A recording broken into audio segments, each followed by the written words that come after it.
नवम श्रेणीर अध्याय 15 এটা সেকেন্ড ভিডিও।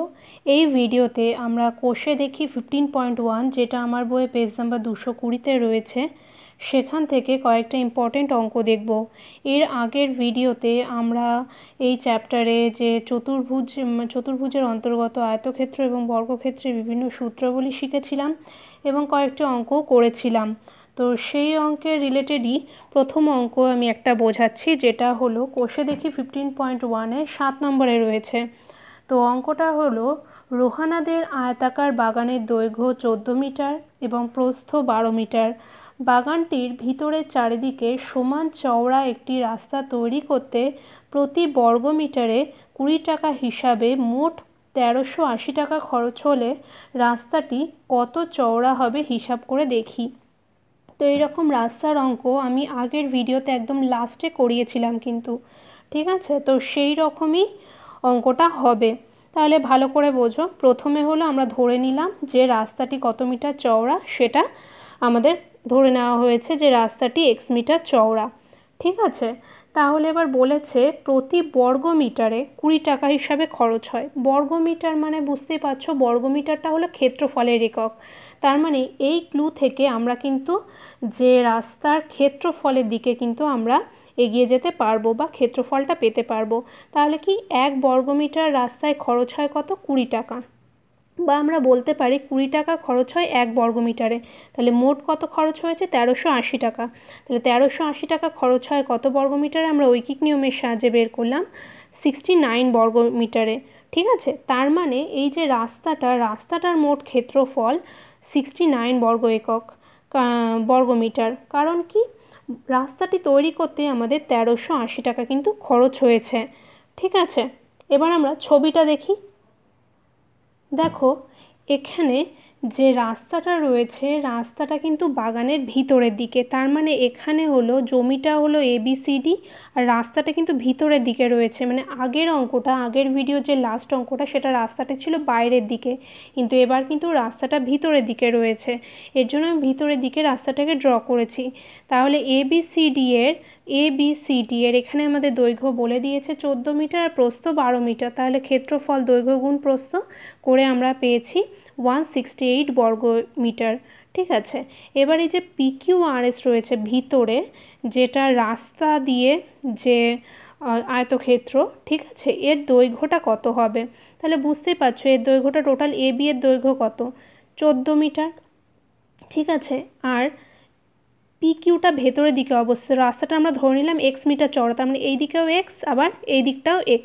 তার মানে দুদিকে x কত বিয়োগ যাবে, এদিক থেকে x বিয়োগ যাবে, এদিক থেকে x বিয়োগ যাবে। AB এর টোটাল দৈর্ঘ্য হলো 14, তাহলে PQ এর দৈর্ঘ্য কত? এদিক থেকে x বিয়োগ যাবে, এদিক থেকে x বিয়োগ যাবে, মানে দুদিক থেকে x বিয়োগ গেলে 2 × x বিয়োগ যাবে, ঠিক আছে? তাহলে PQ এর দৈর্ঘ্যটা কত?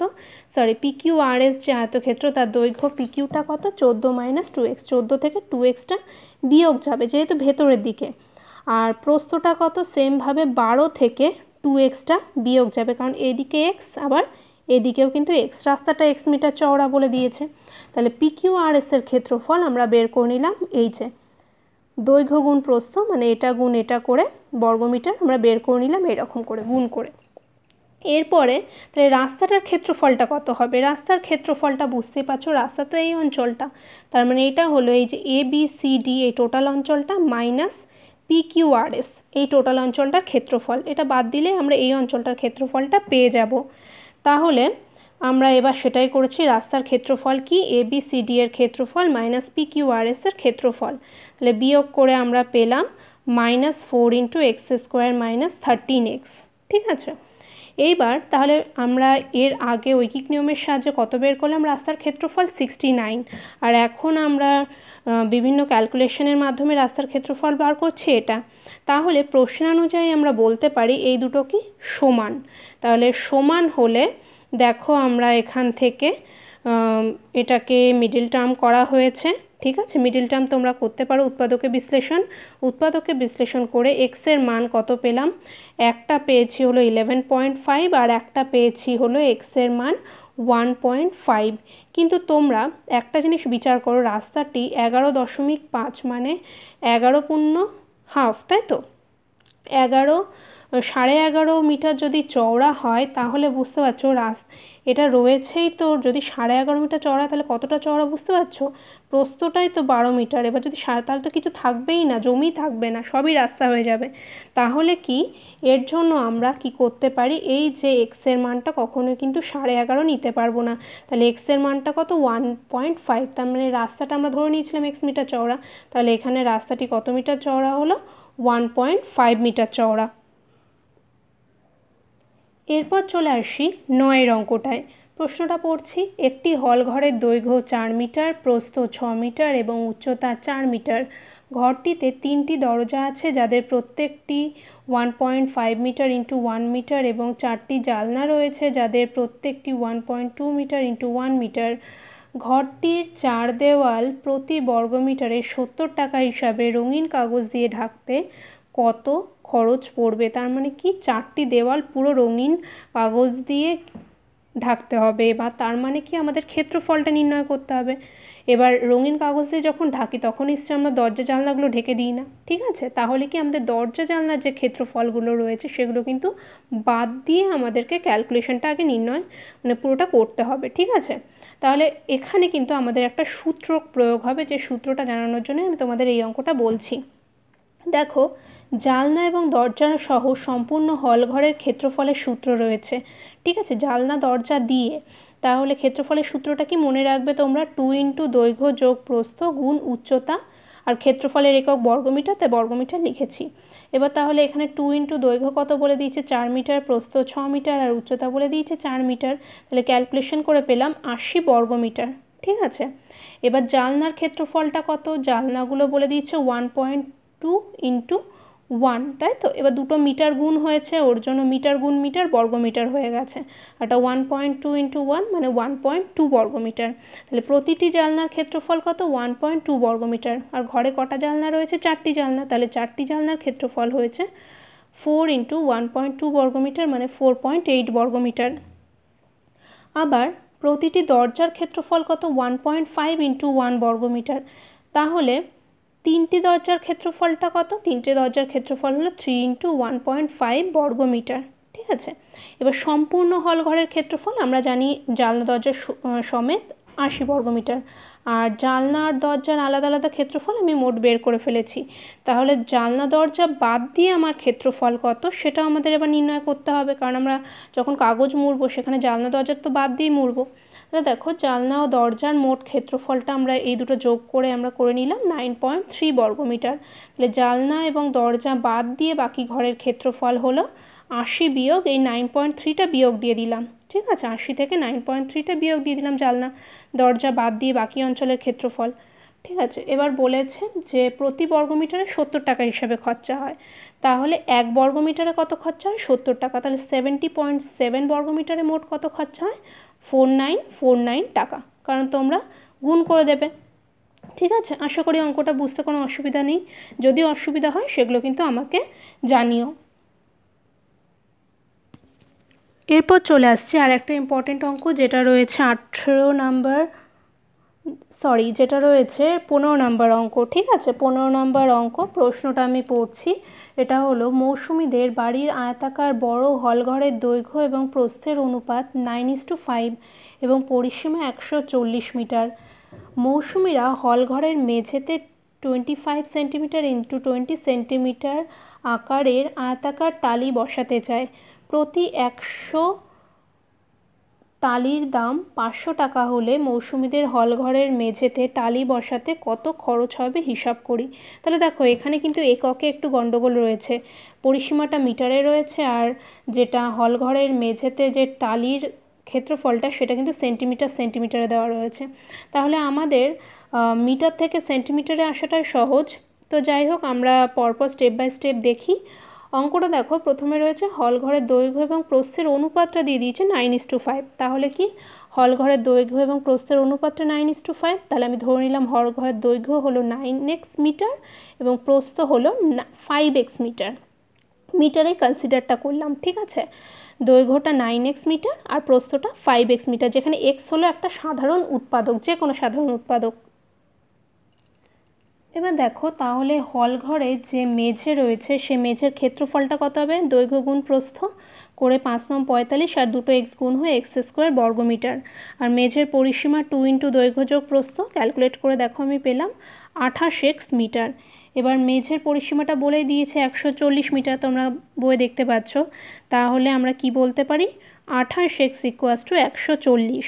তাহলে এক্স ইকুয়াস টু 140 ভাগ 28 মানে এক্স ইকুয়াস টু কত, 5 পেয়ে গেলাম।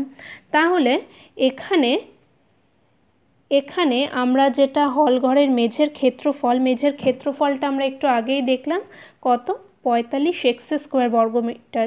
আর এক্সের মানটা পেয়ে গেছি আমরা 5, তাহলে 45 ইন্টু 5 স্কোয়ার বর্গমিটার মানে 1125 বর্গমিটার। ঠিক আছে, এবার মেঝেতে যে টালি বসানো হয়েছে সেই টালিগুলোর ক্ষেত্রফল কত, 25 গুণ 20। তোমরা দেখতে পাচ্ছ বলাই ছিল 25 সেন্টিমিটার ইন্টু 20 সেন্টিমিটার, তাহলে দুটো সেন্টিমিটার গুণ হয় বর্গ সেন্টিমিটার হয়ে গেছে, আর 25 ইন্টু 20 500 বর্গ সেন্টিমিটার। তাহলে এই হল ঘরের মোট ক্ষেত্রফল কত, মেঝের মোট ক্ষেত্রফল এত, আর টালির যে ক্ষেত্রফল সেটা কি 500 বর্গমিটার। তাহলে মোট টালি কত লাগবে সেটা আমাদের হিসাব করতে হবে। কিন্তু দেখো একটা গন্ডগোল রয়েছে, এটা বর্গ মিটারে রয়েছে, এটা বর্গ সেন্টিমিটারে রয়েছে। তাহলে এর জন্য আমাদের যে কোনো একটা এককে কনভার্ট করতে হবে। তার জন্য আমি কি করেছি, বর্গ মিটারটাকে বর্গ সেন্টিমিটারে নিয়ে গেছি।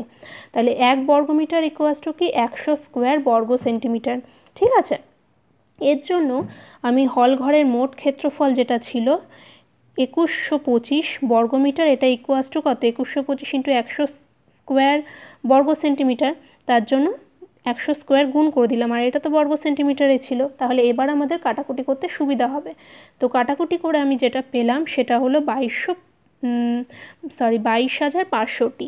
ঠিক আছে, তাহলে যেটা 100টি টালির দাম আমরা হিসাব করেছিলাম 500 টাকা, তাহলে একটা টালির দাম 500 ভাগ 100 টাকা, তাহলে 22,500টি টালির দাম কত হবে, ঐকিক নিয়মের সাহায্যে আমরা পেয়ে গেলাম 1,12,500 টাকা। তাহলে আমাদের মোট খরচ কত হলো, 1,12,500 টাকা। তোমরা কিন্তু অবশ্যই যে এককগুলো রয়েছে সেগুলো কিন্তু কনভার্ট করে নেবে, এককে গন্ডগোল হলে কিন্তু অঙ্ক গন্ডগোল হয়ে যাবে। তো এটা কিন্তু অবশ্যই খেয়াল রাখবে। ঠিক আছে, এবার আমি চলে আসছি সংক্ষিপ্ত উত্তরধর্মী 20-1 প্রশ্নে, যেটা আমার পেজ নাম্বার 222-এ রয়েছে। আমি প্রশ্নটা পড়ছি, একটি বর্গক্ষেত্রের বাহুর দৈর্ঘ্য যদি 10% বৃদ্ধি করা হয় তাহলে বর্গক্ষেত্রটির ক্ষেত্রফল শতকরা কত বৃদ্ধি পাবে। তাহলে আমরা জানি বর্গক্ষেত্রের 4টি বাহুর দৈর্ঘ্য সমান, তার জন্য ধরে নিয়েছি বর্গক্ষেত্রের বাহুর দৈর্ঘ্য হলো এক্স একক। তাহলে তখন বর্গক্ষেত্রের ক্ষেত্রফল কত, বাহু স্কোয়ার বর্গ একক মানে এক্স স্কোয়ার বর্গ একক। এবার যদি বর্গক্ষেত্রের বাহুর দৈর্ঘ্য 10% বাড়ানো হয়, ঠিক আছে, তাহলে তোমরা শতকরার অঙ্ক এর আগে নিচু ক্লাসে পড়েছো যে শতকরা সবসময় 100-র ওপর বিচার করা হয়, তাই তো। তাহলে বাহুর দৈর্ঘ্য কত বাড়িয়েছি, 10% বাড়িয়েছি।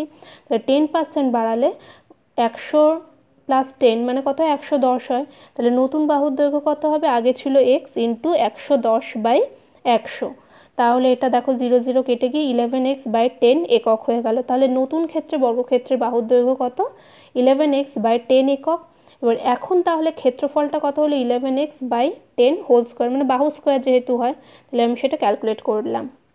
এবার ক্ষেত্রফল কত বৃদ্ধি পেয়েছে, ক্ষেত্রফল বেড়েছে কি, যেটা নতুন ক্ষেত্রফল বিয়োগ কি পুরনো ক্ষেত্রফলটা মানে এক্স স্কোয়ার।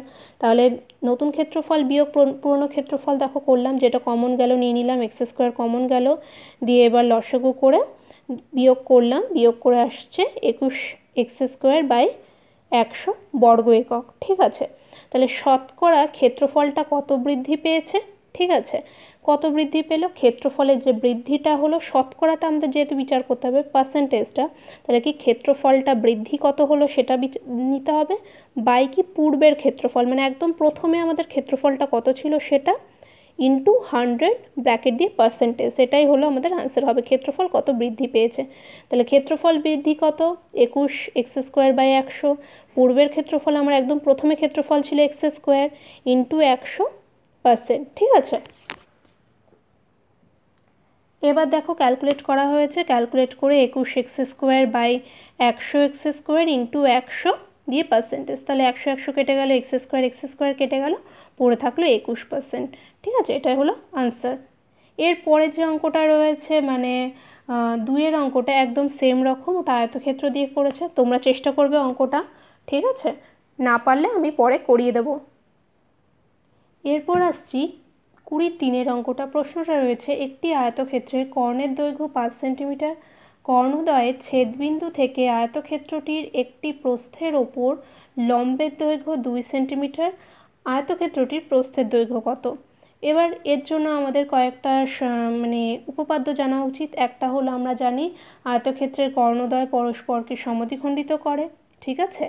আর কর্ণদ্বয়ের ছেদবিন্দু থেকে যদি দৈর্ঘ্য বা প্রস্থ যার ওপরেই হোক যদি লম্ব টানা হয় তাহলে কি সেই বাহুটাও কিন্তু সমদ্বিখণ্ডিত হয়। মানে এইটা ওই কর্ণদ্বয়ের সমদ্বিখণ্ডক থেকে যখন আমি লম্ব টেনেছি প্রস্থের ওপর তখন প্রস্থটাও কিন্তু দুই ভাগে ভাগ হয়ে গেছে, ঠিক আছে?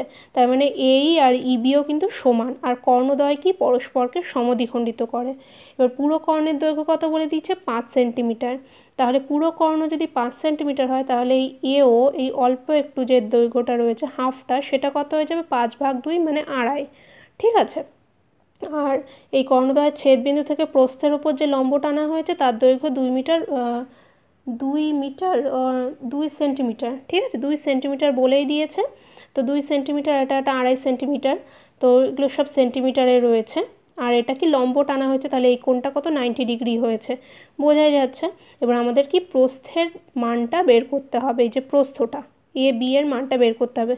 তাহলে আমরা এই যে এ ও ই যে সমকোণী ত্রিভুজ রয়েছে এই সমকোণী ত্রিভুজের ক্ষেত্রে পিথাগোরাসের উপপাদ্য ব্যবহার করতে পারি।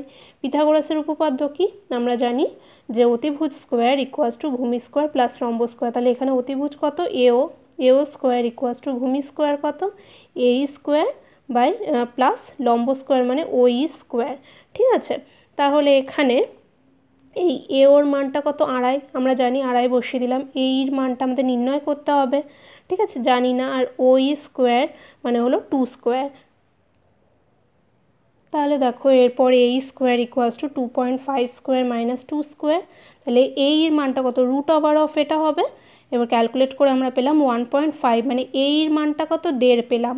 তাহলে এ বির মানটা কত? ডাবল হয়ে যাবে, তাই না? অর্ধেক হয়ে যায়। আমি বলেছিলাম যে ছেদবিন্দু থেকে যখন প্রস্থের ওপর লম্ব টানা হয় তখন এটাও দুই ভাগে ভাগ হয়ে যায়, তো এটা ডাবল হয়ে যাবে। তাহলে এ বির মান কত হবে? 2 ইন্টু এ মানে 2 ইন্টু 1.5, যেটা হলো 3 সেন্টিমিটার, ঠিক আছে?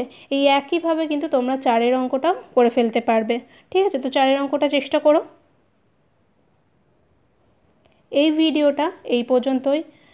ভিডিওতে যদি কোনো রকম কোনো অসুবিধা হয় সেগুলো আমাকে জানিও। অঙ্কগুলো যদি বুঝতে অসুবিধা হয় সেগুলো কিন্তু আমাকে বলো। তো নেক্সট ভিডিওতে আমরা কোষে দেখি 15.2 রিলেটেড মানে ত্রিভুজ সংক্রান্ত অঙ্কগুলো করব। আর এই চ্যাপ্টারের যে বাকি অঙ্কগুলো রয়েছে 15.1-এর সেগুলো কিন্তু তোমাদের হোমওয়ার্ক রইল, তোমরা কিন্তু এগুলো চেষ্টা করো।